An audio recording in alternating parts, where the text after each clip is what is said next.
자, 이번엔 연금 얘기 좀 해보겠습니다. 가장 많은 국민들이 궁금한 게 어떤 형태든 연금을 넣으시는 분들은 과연 내가 이거를 제대로 받을 수 있을까? 제대로 탈 수 있을까? 기금은 고갈이라는데 이런 걱정들입니다. 여러 차례 경고도 나왔고 최근에 OECD도 그런 경고를 하고 있습니다.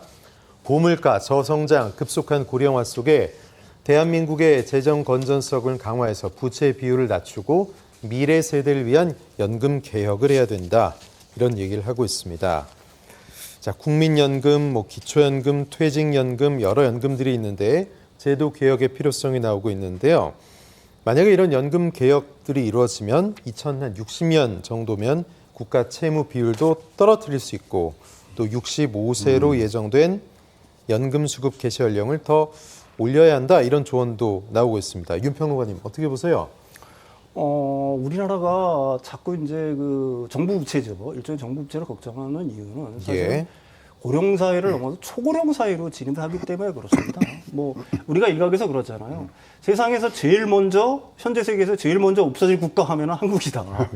왜 그러냐면은 사실 출산율이 너무 낮은 상태고 그다음에 초고령자 비용 만 65세 이상의 노령자 비율이 현재도 20%인데 사실은 2030년, 40년에 이게 기하급수적으로 늘어나니까 복지 수요는 늘어날 수밖에 없겠죠. 따라서 연금 개혁을 하지 않으면은 사실은 연금이 2055년, 57년 정도면 고갈된다는 얘기들이 굉장히 많아요. 네. 그래서 이제 여러 국제 기구라든지 우리나라에서도 사실은 이런 연구들이 굉장히 많이 있는 거고요.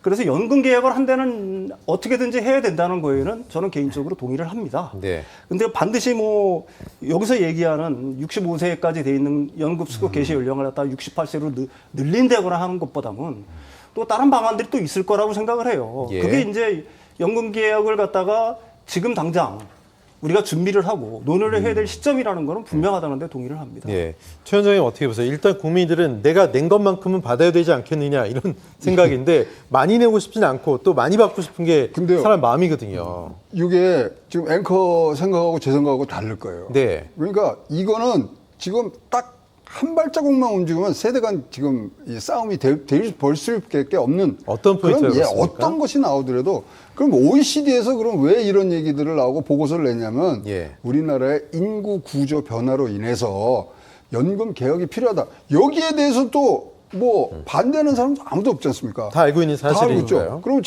재정의 지속성 가능성을 높이고 동시에 노후 보장 수준을 높이는 건데 이러면 답은 딱 나오는 거죠. 지금 우리나라 구조상으로 보면 더 내고 덜 받아야 되는 부분들이 있습니다. 그러면 이거를 국민들과 어떻게 커뮤니케이션을 해서 갈 거냐. 지금 OECD에서는 이런 얘기까지 나옵니다. 국민연금, 공무원연금, 군인연금, 사학연금 다 통합해라. 이거 내놓는 순간 우리나라는 딱 이 반대와 찬성에 이게 바로 완전히 양분이 될 수 있는 부분들이 이거 폭탄급이거든요. 그런데요. 자, 이런 것들을 그러면 어떻게 국민들하고 소화해 나가느냐, 소통해 나가느냐, 이 부분들은 진짜로 이거는 숙제 중에 숙제일 것 같은데 좀 해안이 필요한 상황이고요. 그거를 떠나서 우리나라의 근간이 되는 우선순위가 지금 없다는 것이 가장 지금 중요합니다. 재정적으로 우리가 어떤 지속 가능한 국가를 만들 것이냐, 노후 보장이 잘 되는 나라로 말 것이냐, 이거는 국민적 합의가 필요한 부분들이라고 생각을 합니다. 예, 지금 최 원장님 말씀에 동의하십니까? 네, 저는 개인적으로 동의를 합니다. 왜 그러냐면 사실 우리나라 정부 부채는 현재 상태에서는 사실은 OECD 최저 수준이고, OECD 나라들 대부분이 우리보다 훨씬 선진국이라 하는 나라를 일단 100%를 일단 넘기고 있는 거거든요. 사실 우리나라가 재정이 비교적 굉장히 건전한 나라인데도 사실은 재정에 대한 어떤 걱정들을 갖다가 사실은 너무 많이 하는 거 아니냐. 다만 그럼에도 불구하고 현재 상황에서 우리가 할 수 있는 OECD도 일종의 그런 권고를 했지만은 반드시 연금 개혁을 하는 것도 있지만은 그보다는 재정 수입을 어떻게 늘릴 것이냐를 갖다가 고민하는 것도 필요하다고 저는 개인적으로 보거든요. 다른 말로 해서 세원을 어떻게 발굴하고 늘릴 것이냐.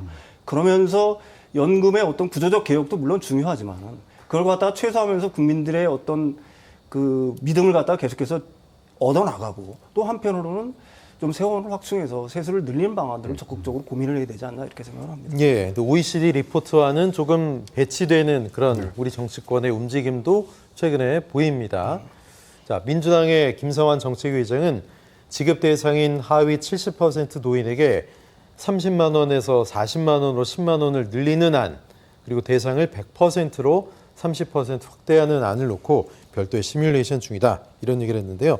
그럼 민주당 입장은 기초연금을 좀 더 확대하겠다라는 의도로 보이는데 최 원장님 맞습니까? 네, 저는 맞는 방향인 건 네. 같습니다. 그리고 지금 사실 OECD에 대해서 우리나라 이제 국민들이 갖고 있는 정서상의 문제도 좀 있어요. 왜냐하면 예. 잘 아시지만 1996년 12월 12일 날 우리가 OECD 가입을 하죠. 그리고 그 다음에 우리가 외환 위기를 맞습니다. 네. 근데 그 당시 기억하시는 분들은 잘 아시겠지만 OECD 가입하고서 IMF 위기가 오는데 가장 먼저 했던 것은 뭐냐면 OECD에서 그렇게 우리 보고 단기 자본시장, 외환시장 지금 개방하라는 거였거든요.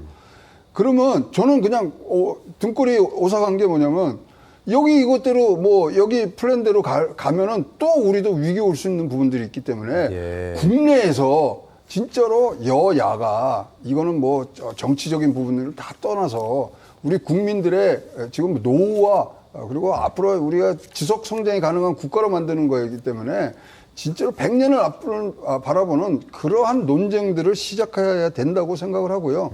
이 부분은 답은 다 나와 있지만 어떻게 국민들과 설득을 하느냐 문제인데 더 내고 덜 받는 방법으로 지금 갈 수밖에 없는 우리가 인구 구조가 있다는 것은 우리가 꼭 기억을 하고 시작을 해야 된다고 생각을 합니다. 네, 윤평론가님 그런데 100% 노인들에게 다 주면 오히려 재정 부담될 수 있다. 이게 국민의힘 입장이거든요. 네. 저는 다 주는 거에 대해서 개인적으로 찬성을 하지 않습니다. 네. 지금 사실 기초연금이라는 게 소득하의 70%한테 주는데 그게 현재 30만 원이고 내년에 32만 2천 원으로 올라가죠. 예. 32만 40만 원으로 설사 높인다고 하더라도 이게 OECD 최저 수준이에요. 네. 근데 그것보다는 사실은 그 기초연금을 받을 수 있는 대상들 갖다가 좀 줄이고 그분들한테 좀 폭넓은 지원을 하는 게 사실은 좀 불명예스럽잖아요. 노인 빈곤율 세계 최고라는 이런 어떤 불명예를 갖다 탈출할 수 있는 유일한 방법이라고 생각을 하고 있는 거고요. 그러니까 좀 더 필요한 분들에게 쓸만한 돈을 써야 된다. 네, 그렇죠. 예. 소득하위 70%보다 좀 줄여서 예. 소득하위 50%, 40%로 줄이되 대신 기초연금을 좀 늘려가지고 좀 탄탄한 지원을 하는 게 사실은 그게 OECD의 권고사항이기도 하고 있는 거고요. 이게 선별적 지원이 더 필요하다고 봅니다. 네. 국민들의 가장 큰 관심은 국민연금이겠죠. 관련 여론조사 보시죠. 국민연금 개혁 어떻게 보시냐. 현행 유지가 43, 수급 연령 올려야 된다 25.2, 보험 요율을 올려야 된다 12.6, 10.1 연금 수령액을 축소해야 된다. 자, 윤평론가님, 네. 약간 좀 생각보다 다른 결과다 이렇게 보는 분들도 계실 것 같고 네. 예상대로다 이렇게 보는 민심도 있을 것 같아요. 어떻게 보세요? 이게 아무래도 세대 간에 약간 예. 좀 자세히 들여다보면 차이가 있을 거예요. 그렇죠. 현행을 유지하는 쪽은 아무래도 이제 60대 이상의 이제 예. 연금을 갖다 수령할 나이가 되신 분들이 많을 거고 그렇지 않은 분들은 20, 30대, 40대 이런 분들이 이제 주가 이룰 것 같은데 수급 연령 상향이라든지 연금액 축소 등등은 구조적인 개혁안이니까 그런 면에서는 충분히 논의될 수 있다라고 저는 개인적으로 봅니다. 그렇지만 우리나라의 어떤 국민연금 이 수급액이, 그러니까 주는 액이 과연 OECD에 비해서 충분히 어떤 기존의 어떤 소득 보상이 되느냐 하는 부분들에서 논의할 필요가 있는 거고요. 네.